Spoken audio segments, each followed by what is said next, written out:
नमस्कार मित्रों, मैं हूं डॉक्टर हरिनिवास।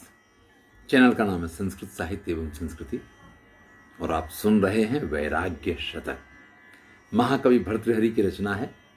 क्षांतम न क्षमया ग्रहोचित सुखम त्यक्तम न संतोषतः शोढ़ा दुस्सह शीतवात तपन क्लेशानत तम तपः ध्यातं वित्तमहर्निशं नियमित प्राणैर्नशं भोपदं तत्तत् कर्म कृतं यदेव मुनिभिः तैस्तै फलै वंचितम्।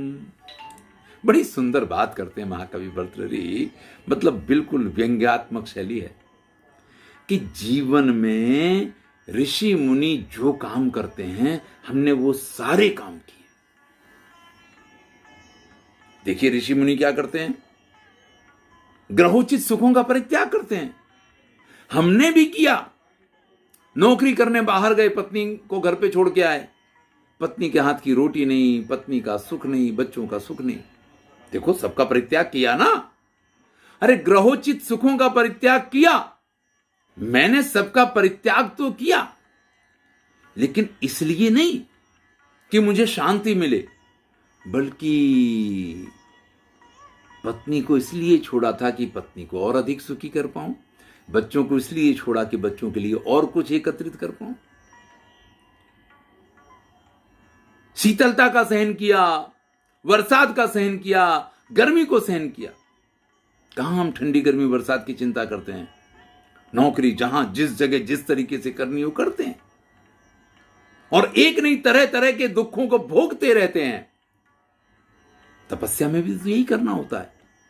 ठंडी में ठंडी की चिंता नहीं, गर्मी में गर्मी की चिंता नहीं, बरसात में बरसात की चिंता नहीं।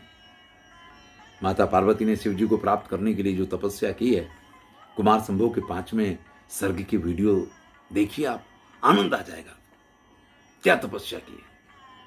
तो भैया हमारी तपस्या उससे कहीं कम नहीं होती है। हम गर्मी भी बर्दाश्त करते हैं, हम ठंडी भी बर्दाश्त करते हैं, हम बरसात की भी चिंता नहीं करते। बरसते बरसात में एक बार की घटना, हमारे पिताजी के साथ एक नौकरी किया करते थे, नेपाली थे, तो हमको बोला करते थे थापा अंकल, थापा अंकल। थापा थे तो बड़ा जोरदार बारिश हुई, पूरे गांव में पानी भर गया जहां हम लोग रहते थे। तो गमबूट दिए हुए थे, बड़े जो लॉन्ग बूट आते हैं। अब उन बूट को कंधों पे रखे, एक कंधे पे पैंट, एक कंधे पे बूट, एक हाथ से पकड़े और कच्छा पहने हुए आकर के, अरे पंडित जी चल रहे हैं क्या? तो पता चला कि व्यक्ति ये भी नहीं कि भाई इतना पानी भरा हुआ है, अब ना हम पैंट पहन के जा सकते हैं, ना हम बूट पहन के जा सकते, तो नंगे पैर वहां से निकल रहा है कि भैया जहां सूखा मिलेगा वहां जाकर के पैंट पहनेंगे, वहां जाकर के फिर बूट पहनेंगे, लेकिन ड्यूटी तो जाना पड़ेगा। तो भैया इस नौकरी के चक्कर में या अपने बिजनेस के चक्कर में या अपने धंधे के चक्कर में व्यक्ति सर्दी गर्मी बरसात किसी चीज की भी तो चिंता नहीं करता है। कितनी तपस्या करता है, कितनी कठोर मेहनत करता है। और ध्यान, हा, सुबह से शाम तक दिमाग में एक ही चीज चलती रहती है, अगर ऐसा करूंगा तो इतना लाभ हो जाएगा, ऐसा करूंगा तो इतना लाभ हो जाएगा, मुझे ये कर लेना चाहिए, मुझे वो वैसे कर लेना चाहिए। अरे भैया इतना ध्यान अगर ईश्वर का किया होता तो ईश्वर मिल जाता।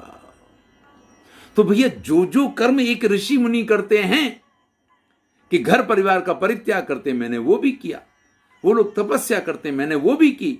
वो लोग ध्यान करते, मैंने ध्यान भी किया।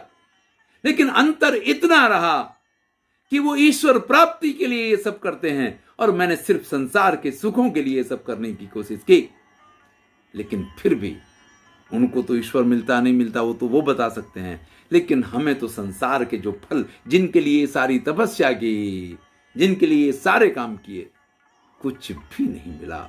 आज भी फिर भी उससे वंचित हैं। इससे अच्छा अगर ईश्वर के मार्ग पे चले होते तो इस वंचना से तो बच जाते, तो संभवतः ईश्वर तो मुझे अवश्य ही मिल जाता।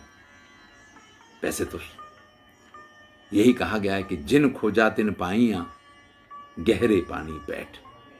जीवन में कोई भी सफलता चाहिए तो हमें बड़ा अंदर तक जाना पड़ता है, और जब हम समुद्र के अंदर जाते हैं तो भैया वो तो रत्नाकर है, रत्नों का भंडार है, हमें कुछ ना कुछ उसमें से अवश्य मिलता है। तो जीवन में भी जब आप आत्म तत्व के अंदर डूबने की कोशिश करते हैं तो वहां इतने अमर फल हैं कि कहीं ना कहीं किसी ना किसी किनारे हम किसी ना किसी रूप में आत्म साक्षात अवश्य कर लेंगे। लेकिन अगर हम प्रयास ही नहीं करेंगे तो हमें क्या मिलेगा? बस सब कुछ करते रहेंगे और इस संसार में भटकते रहेंगे, जो चाहिए वो तो नहीं ही मिल पाएगा। धन्यवाद, आनंद लीजिए। मैं हूं डॉक्टर हरिनिवास।